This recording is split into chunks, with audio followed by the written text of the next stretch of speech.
Kalau kita sudah terdolimi, maka yang paling baik kalau kita sudah terdolimi itu adalah bagaimana kemudian kita memaafkan kalau ada yang terdolimi.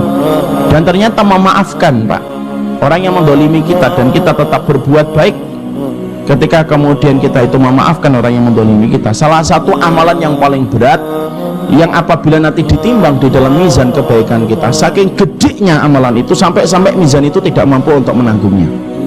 Ibnu Qudamah itu berkata, ada 3 amal yang hampir-hampir saking beratnya, 3 amal ini hampir-hampir kemudian mizan itu tidak mampu untuk menanggungnya. Apa 3 amal yang saking beratnya itu hampir-hampir kemudian mizan kebaikan itu tidak mampu untuk menanggungnya? 1, amalan orang yang sabar, Pak. Itu pahalanya gede, saking gedenya hampir-hampir mizan itu tidak mampu untuk menanggungnya, saking gedenya pahala orang yang bersabar. 2, amalan Ramadan kalau diterima oleh Allah itu gede pahalanya, Pak, saking beratnya hampir-hampir mizan itu tidak mampu menanggungnya, kata Ibnu Qudamah. Dan yang ketiga, memaafkan orang yang mendolimi kita dan berbuat baik, maka itu termasuk salah satu amal yang begitu berat, saking gedenya amalan itu ketika ditimbang di dalam mizan, maka hampir-hampir mizan itu tidak mampu untuk memikulnya, saking gedenya pahala bagi orang yang apabila terdolimi ketika dia memaafkan. Tapi bukan hanya memaafkan, tapi tetap dia berbuat baik walaupun dia terdolimi. Ini yang berat, Pak.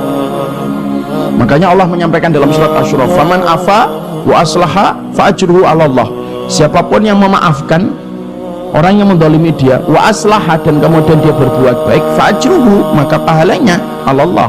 Pahalanya nanti yang ngasihkan itu Allah, Pak. Karena ternyata pahala itu dalam beberapa riwayat disampaikan, ada pahala yang ngasihkan pahala itu malaikat, ada pahala yang nanti ngasihkannya itu langsung adalah Allah.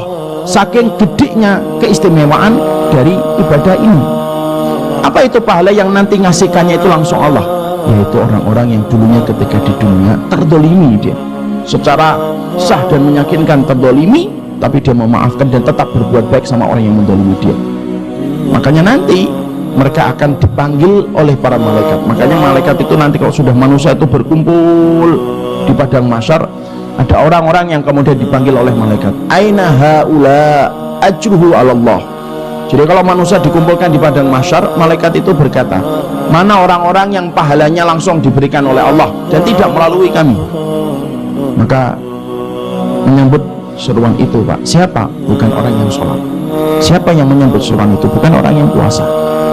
Siapa yang menyambut seruan itu? Bukan orang yang kemudian haji dan umrah. Yang menyambut seruan itu adalah orang yang dulu ketika di dunia dia terdolimi, tapi dia memaafkan dan tetap berbuat baik sama orang yang mendolimi dia. Maka mereka kumpul, Pak, lalu ditaruh oleh para malaikat di satu tempat khusus.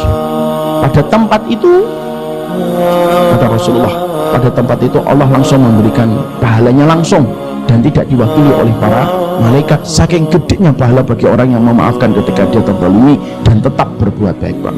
Makanya analoginya, Pak, Insya Allah ini contohnya, kalau kita menang, kalau juara harapan 3, siapa yang memberikan hadiah? Kalau juara harapan 3, yang paling ketua RW. Kalau kita juara harapan 3, tapi kalau juara 1, nah mungkin presiden, Pak. Kenapa yang si presiden bukan RW? Karena juara 1, Pak.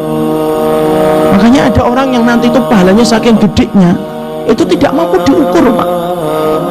Sampai mizan itu keberatan untuk menanggung pahalanya. Orang yang terdolimi ketika dia memaafkan dan tetap berbuat baik.